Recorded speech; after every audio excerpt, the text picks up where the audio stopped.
Hi, I'm Angela Fehr, and today I'm excited to introduce my brand new online watercolor course at learn.angelafehr.com. This course is titled Tropical Holiday, and the focus of this course is painting a number of the scenes that most of us would equate with a winter's beach vacation. Palm trees, tropical flowers, and amazing silhouetted sunsets. In 20 years of painting and teaching watercolor, I've learned that good decision making is the key to successful painting. And so in this course, I really work to arm you with the decisions that you can make to help make your paintings turn out better, no matter what subject you're painting. In today's video, we're going to tackle something that most of us have tried to paint at one time or another, and that is the silhouette. Something you might do when a scene is backlit, like a sunset with trees in front of it. We're going to do a palm tree with a beautiful wash background. Let's get started. We're going to start by painting a gradated wash, and I don't have my paper taped down. This is just 140-pound arches, and because I'm just going to do a quick wash, it might buckle a little bit, but it won't buckle so much as to make my painting not turn out. So I like to just start painting rather than spending time taping things down if I don't have to. We're just going to start with a nice bead of indigo right at the top of the page. And then in order to get a smooth wash, we want a fairly moist brush, and we want to just move the brush down the page and start to pull that color down. And now is the time where everything's nice and shiny, so you might want to add a little more color there. If you do, now is the time to do it. And start to let that bead flow down the page.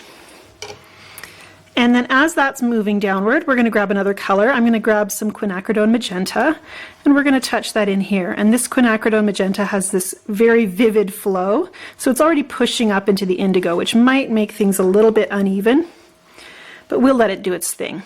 And then again, just following, giving that magenta a place to go by adding some water down there. And I think I'm going to grab some more magenta as well.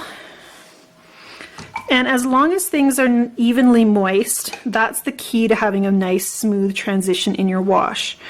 I'm going to add more indigo right at the top here. I don't want to add so much that it makes my silhouette too dark, but I think I can get away with adding a little bit more. And I'm going to tilt my board so that things start to flow down a little bit. And I'm going to grab some yellow now, and this is New Gamboge. And I was a little bit hesitant with my yellow, so now we'll add a little bit more and give that some room to flow and get that moving right down the page. Now I'm feeling like there's not enough of a transition there. These three colors are too strongly separated from each other, so I'm just going to go right up here with my damp brush and add a little more water and then continue downwards. And I got to be quick. Add a little bit more water, and I'm just going to keep going down. Now the colors are going to start to bleed together because I'm telling them to with my brush. And I keep cleaning my brush because I don't want to pull too much murky color down. I want to give it a place to flow to without overdoing it. And once we get that where we want it, we give it a chance to dry. Here's a dry wash that I similarly prepared, and so we're going to go right into painting our silhouette. What I want you to see here, first of all, is that it's not perfectly even, and I kind of like that. There's a little bead of paint here that kind of made a little track. It was just a little chunk of dried paint, and that I kind of like that. I kind of like the unevenness of the gradation. If you don't want an uneven gradation, then you're going to want to maybe wet your paper first and just make sure your water is very even, because the more fluid your transition, the more balanced the amount of water and pigment you put on, the better of a response you're going to get as those colors blend together. We're just going to start painting the silhouette of a palm tree, and this is a great way to explore the shape of an object you're learning to paint. And because you're simplifying, you're not thinking so much about value as you are just about getting those shapes down. And so that can be really simplify things and help you strengthen your painting for later. Now, I think the mistake that most people make with silhouettes is that they go for the darkest color they can And if you're a watercolorist who's been taught not to use black, that's probably going to be indigo or Payne's gray. And they want it to be absolutely solid.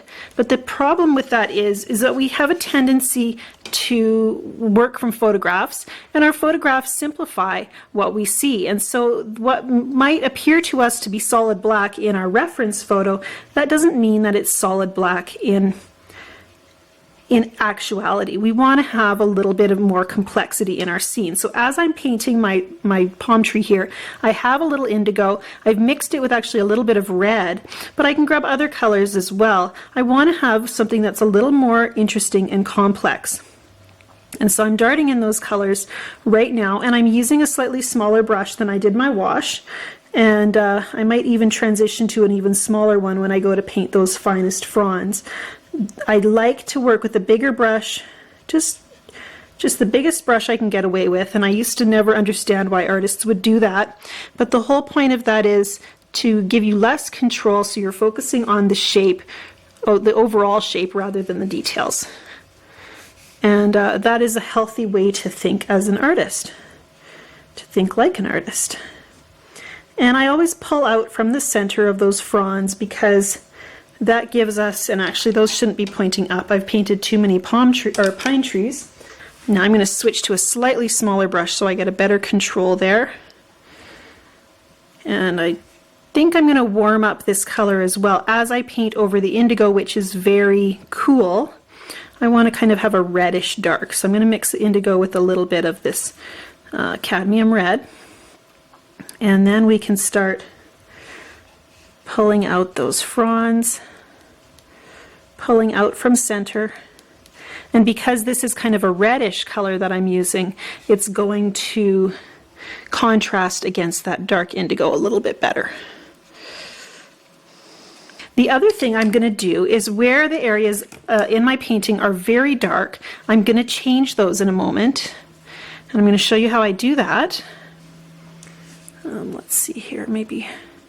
And you don't have to paint every detail. Sometimes you can suggest a branch that's kind of behind other branches or fronds, or by just using slightly less detail, slightly paler values, finer lines. And that just simplifies. And then I can take my bigger brush again, and I've removed most of the moisture so it's thirsty like a sponge, and I can lift out some color here.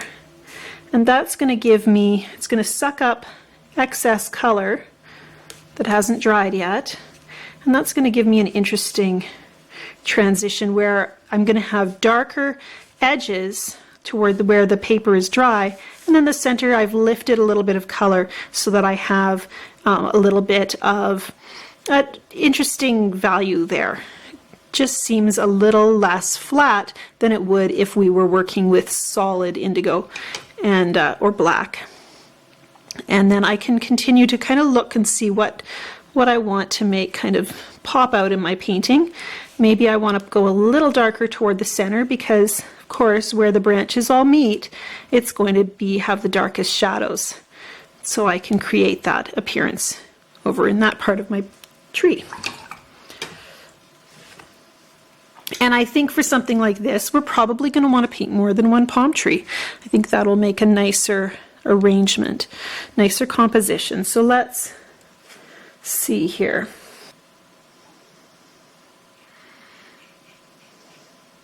Maybe we have one that's a little more distant in the background. And because here now they're going to be overlapping, so that's going to change the shape of this tree as well. So everything just changes a little bit. But everything's nice and moist still, so we can add that new shape, and they kind of blend together.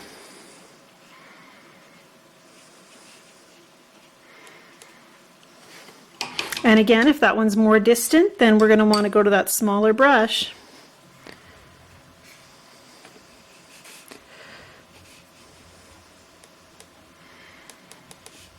and create those fine feathered fronds.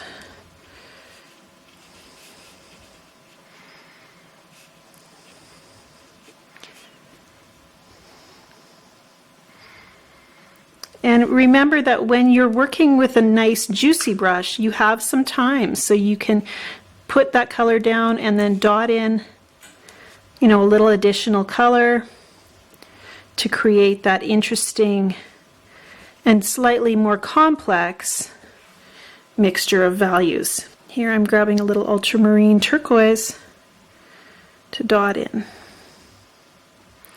And it bleeds all the way along the trunk. Right now it's looking like little spots. With a damp brush, I can encourage it to move just a little bit more where it started to dry. And then even if I wanted to, I could go really pale, add a little extra water, and do maybe an even more distant tree.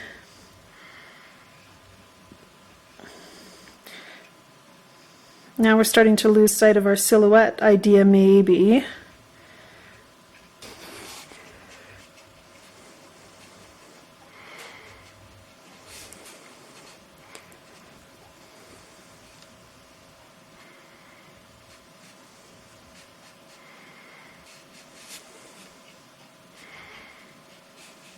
And just remembering that everything's clustered towards that center where the crown of the tree is.